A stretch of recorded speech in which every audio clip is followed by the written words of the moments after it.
Okay. So I was raising my son on my own and going to the Catholic church. And then I moved down to Nashville, and then when I came back, I went to a Christian church, which was, I loved it. I loved it. And then one time I had to go pick up my husband, like I remarried. So I had to go pick up my husband, and I didn't have time to go to the other church, so I just went to this one because I had to get gas too. And I'll just go to this one, and which I've been there before, and my son was actually christened at this one. So I had gone there, and as I sat in there, it just felt like welcome home, welcome home. And I just was overwhelmed with this love of this church. And now I had Jesus, and I had everything that Jesus had with me. Okay, let's backtrack a minute because I really want to touch on this. Because if you're raised in a church that's generally considered Christian and you're learning all about God, what changed? How you mentioned in your bio about being born again. How did that all come to be? During the years, like while I was raising my son, I had gone to hairstyling school and became a hairstylist because I knew I had to support myself. I knew I had to do something, and that's what I did. That was my day job, right? And so I was doing this lady's hair. She's still, like, she's my spiritual mother. You know, we're still very, very close. And she was born again Christian. She would say some things to me like, well, I'll pray about it. Like I was doing her hair, you know. And she'd say, well, I'll pray about it. And then one day I just asked her, I said, well, how do you pray? I knew the Our Father, you know, and Hail Mary and things like that, but I didn't know, because she seemed to have a different kind of prayer.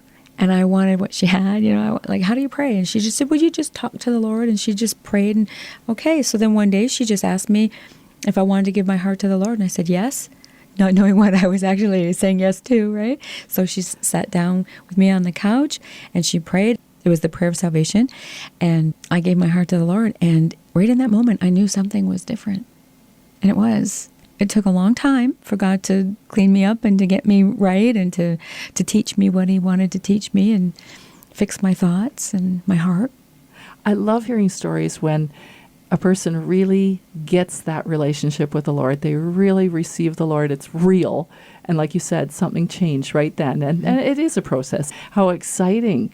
And now then life was a little bit easier to manage. Yes. I mean, I still had the same problems. I still woke up the next morning with the same issues, but I had the Lord to pray to, and she's walked me through this. You know, she's still my prayer warrior. You know, she still walks me through things, and every time I have a need, you know, I go to her and I ask her to pray with me and keep me in her prayers for things, and she's taught me so much. The Lord has just put me in such a place that I had to walk away from people and places and things and set them all down and just stay where he is. Stay right with him. Stay close to him. You must have experienced some healing then from your background. Were there any moments that you go back to and say, oh, that was a turning point right there? Oh, there was. Like, I had to forgive my father, my stepfather. You know, I had to forgive them both. I had to forgive so deeply. It was years, I was like 35 when I finally realized I didn't deserve that. That's not who I am. That's not me. But you know what? I realized too that was the enemy trying to attack me through my stepfather and through the situations. And, you know, I mean, the enemy knows you're coming. So he starts attacking you in your mother's womb. He did things like that to me because he knew that God was going to have something very great for me to do. You know, and when God uses my songs, like, Would You Be My Father? To touch the hearts of people, not just women, but men. I mean, there was a man that came up to me after hearing that song at a showcase I did, and I thought he was waiting to see the lady that I was talking to. And he approached me, and I was surprised. And he said, you know, I just want to tell you that song really meant so much to me because when my mother died, I was strung out on drugs and alcohol. And he said, there's a line in that song, I'd be the daughter I never had the chance to be. He said, when you said that, he said, I felt like I could be the son I never had the chance to be because now I'm not on alcohol, I'm off drugs, and I'm serving the Lord. And he says, now I am the son that my mother always wanted me to be. When he started crying and tearing up, I started tearing up too because it just was so powerful. And when I heard that, I thought, well, there's something in that song. And that's why I named the CD, Would You Be My Father, because it was so powerful. Let's hear that song right now. And can you tell us what led you to write that song? Obviously, it was your background. You didn't really know your own dad growing up. Your stepfather was abusive. Was God the father you were looking for? Oh, yes. Oh, yes. And that's the whole premise of that song. You know, I was a daughter who was hurting and forgotten I still needed a dad. I still needed a father. And I found him. I am a daughter whose father forgot her. He left me hurting and searching for the love I've never had. I am a daughter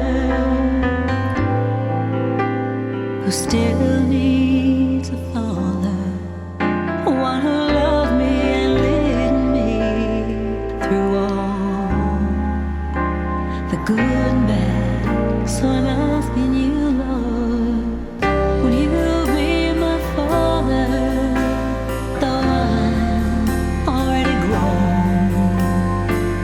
Would you be the father that I never know? Would you be my father so I could find my way home? I would be honored if you were my father. I'd no longer be lonely in the comfort of your arms. And as a daughter, I want a father who will stand right here beside me, keeping me safe from harm. So I'm asking you, Lord, would you be my father, though I'm already grown? Would you be the father that I never know? Would you be my father?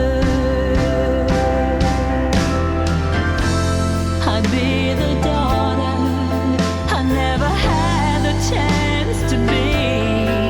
I'd be the daughter he never took the time to see. Now there's a change in me. Now that you're my father, the one I've never known. Now I have a father that I can call my own. Now that you're my father, I'll no longer be alone. Now that you're my father, lead me home.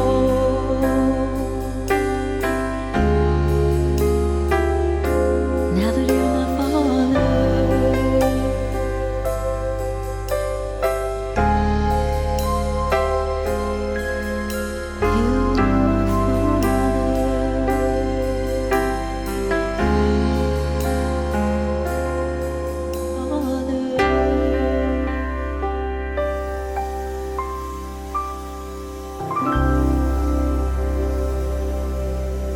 Hi, this is Kalee Hric. The song you just heard is called Would You Be My Father from my first CD.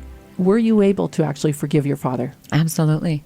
Absolutely. Forgiveness is a healing formula. I've found that forgiveness sets me free. It's the most amazing thing. It's like the enemy has you in his grimy little hands and he's gripping tighter and tighter.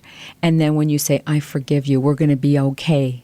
It's like you've slipped through his hands, you're gone, and he's going, where'd she go? Where'd she go? Where'd she go? And you've been set free. Very cool. You've had a tough go. I can't imagine. Everybody has. Everybody You know, does. I believe that Everybody does, but yeah. not in the same way, right? And I'm just looking at you. You are a woman at peace. I see some serenity in you that, you talk about the Lord, you just go deep. I can see that and feel that in you.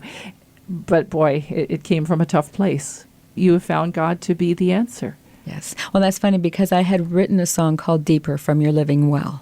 It's the song when I gave my heart to the Lord. It's the woman at the well. And I write this kind of stuff. I write story songs or stuff that touches me.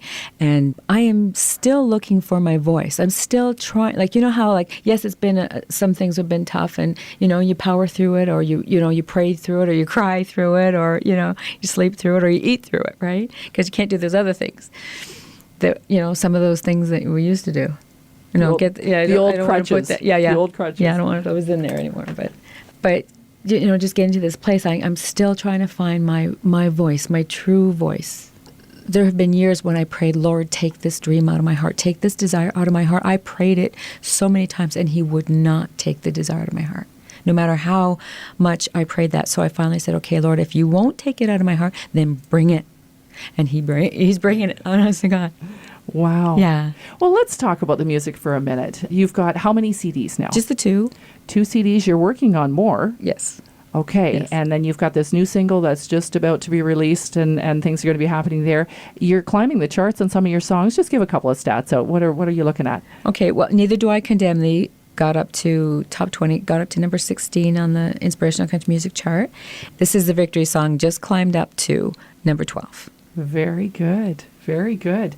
Give me the names of the CDs again so people will know where to find you. Okay. We released Would You Be My Father, my first CD, in 2012. And then in 2013, last year, we just released You're Not in the Wind. And you're working on a third one right now, and a Christmas album as well. Yes. My goodness, you are busy. Like, that's in, 2 or 3 years. You're putting out 4 CDs. Well, hopefully we'll be able to amazing. get these ones out in the next couple of years. Yeah. Very, very good. Very good.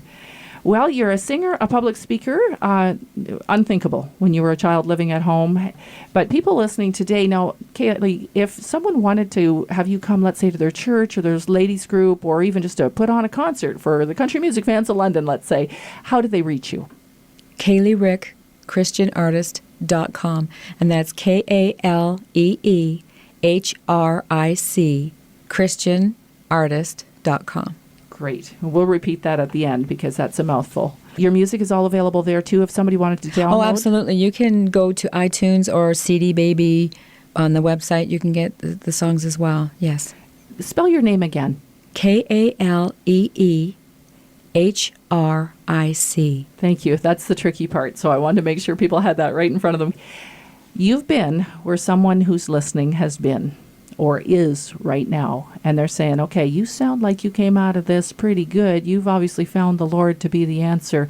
Do you have a word or two that you could share with that individual? Just think about somebody who's basically that teenager or maybe that 20 or 30-year-old who's hurting like you were. Yes. He absolutely is the answer.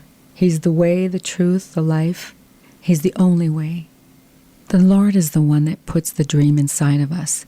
And when our dream looks so far away, it looks like we'll never achieve it, we'll never see it ever happen in our lifetime. We have to know that He put it there in the first place.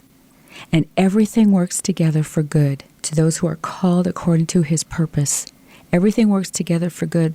Right now I'm doing painting because I need some money to get the next CDs out, because all of the music business costs money. Like everything that you do, it costs money. But the Lord is going to put everything together. All things work together for good. Everything is going to work out. And it looks like we're going left when we should go right, but sometimes that's the way He needs us to go in order to learn the lessons we need to learn, to pick up the pieces along the way that He needs us to have. But forgiveness is one of the first keys, and just staying close to God, because the closer we stay to Him, the farther away from sin we are. And Jesus said, there is no sin in Him. The closer you are to Him, the closer you get to His holiness. And that is a beautiful, beautiful, wonderful place to be. And a place of peace. And you can be there all the time. No matter what, the Bible says to give thanks in all things. No matter what, I'm grateful, because I know all things work together for good. All things work together for good, even though it doesn't look like it, but it's going to work together. Because God is the amazing, amazing being that can orchestrate everything to work together. It's unbelievable how He can do that, but He does. What a great word of encouragement, like we say, for those people who are going through the tough times. And it could be so very different from what you've experienced.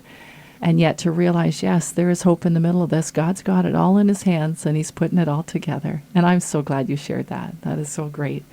Thank you so much, Kalee Hric, for sharing your music with us today, your story, and that word of encouragement at the end. I think you've really brought a message of hope and truth to our listeners today, and we thank you. Well, thank you. It's been an honor. Thank you so much. You've been listening to Conversations with your host, Marion. Heard every Friday at 7 p.m. and Sundays at 1:30. Only on Faith FM 99.9. Send questions, comments, or suggestions for future guests on Conversations to Marion's at faithfm.org. That's MARIONS at faithfm.org.